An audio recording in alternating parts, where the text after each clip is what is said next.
যদি ভাবেন যে এই পুরো সরকার ব্যবস্থা কোন একটি পক্ষকে তার দ্বারা পরিচালিত হবেন, সেটা কিন্তু অভ্যুত্থানের সমস্ত শক্তির অনুমোদন হবে না, আপনারা আপনাদের বৈধতা হারাবেন। ওসমান হাদিকে যেভাবে গুলি করা হলো, তারপর শেষ পর্যন্ত ওসমান হাদির শাহাদাত বরণ, এই পুরো জিনিসটা সারা দেশের মানুষকে আলোকিত করেছে।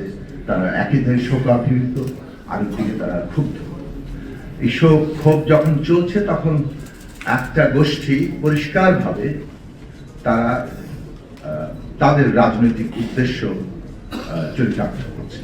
আমরা দুটো ঘটনা দেখতে পাচ্ছি। একটা হচ্ছে ওসমান হাদিকে গুলি করে জুলাই আন্দোলনের সক্রিয় সংগঠকদেরকে ভয়ের মধ্যে রাখা। আমরা দুটো চরমপন্থাকে আবারও এক বিন্দুতে মিলতে দেখেছি। একটা ফ্যাসিবাদকে আমরা পরাজিত করেছি, মানে বলতে পারা যায় যে সরকারের পতন ঘটেছে, কিন্তু ব্যবস্থা এখনো বদলায়নি।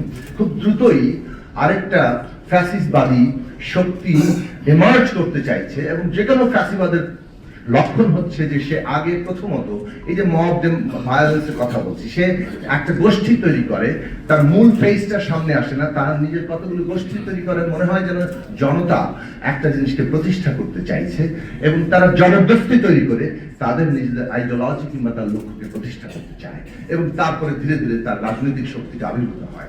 মোনালিসা হেভি ফ্লো 15 পিস প্যাকেটের সাথে 8 পিসের একটি প্যাকেট একদম ফ্রি।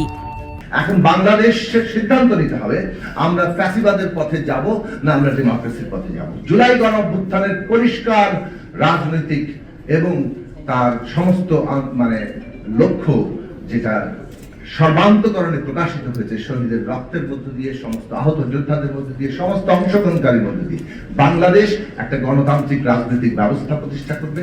সেটাই নতুন গণতান্ত্রিক বন্দোবস্ত, সেটাই দেশের সর্বক্ষেত্রে প্রকাশিত হবে।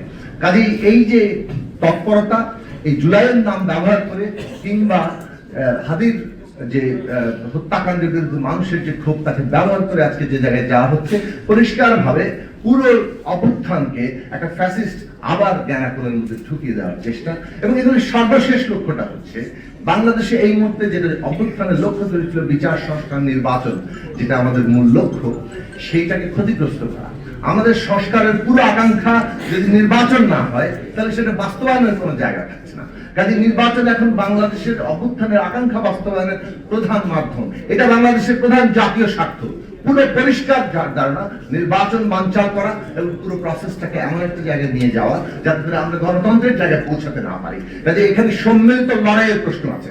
জুলাইয়ের ঐক্যকে বিভক্ত করে দলাদলির যে বিভক্তি, দলাদলির বিভক্তি থাকে, কিন্তু এই মুহূর্তে মনে রাখা দরকার যে বাংলাদেশ ন্যূনতম একটা জাতীয় ঐক্যমত্যের জায়গায় গণতান্ত্রিক উত্তরণে যদি না থাকে, প্রতিটি দল যারা মনে করছেন এর ফায়দা নেবেন, তারা পর্যন্ত বিপর্যস্ত হবেন। কাজেই গণতান্ত্রিক উত্তরণের জন্য, যেটা এই মুহূর্তে প্রধান জাতীয় স্বার্থ, সেখানে আমাদের ঐক্য যদি তৈরি হয়, তাহলে এই ধরনের কতিপয় লোক এসে কয়েকটা হেলমেট নিয়ে শুরু করে 200-500 লোক নিয়ে তারা যা তাণ্ডব ঘটিয়ে যেতে পারছে, এটা ঘটতে পারছে কারণ রাজনৈতিক দলের অনৈক্যই আমাদের মধ্যে এই জায়গা তৈরি করছে যে এটা প্রতি সম্মতি আছে। এবং গভর্নমেন্ট, শেষ কথা বলছি, গভর্নমেন্টের রহস্যজনক নীরবতা, এই সরকারের রহস্যজনক নীরবতার জবাব দিতে হবে। অভ্যুত্থানের উপর দাঁড়িয়ে আপনারা সকলের সমর্থন নিয়ে কিন্তু ক্ষমতায় আছেন। যদি ভাবেন যে এই পুরো সরকার ব্যবস্থা কোন একটি পক্ষকে তার দ্বারা পরিচালিত হবেন, সেটা কিন্তু অভ্যুত্থানের সমস্ত শক্তির অনুমোদন হবে না, আপনারা আপনাদের বৈধতা হারাবেন। কাজে এই গভর্নমেন্টের এই রহস্যজনক নীরবতার জবাব আমাদের দিতে হবে, এবং আমরা পরিপূর্ণ অ্যাকশন চাই।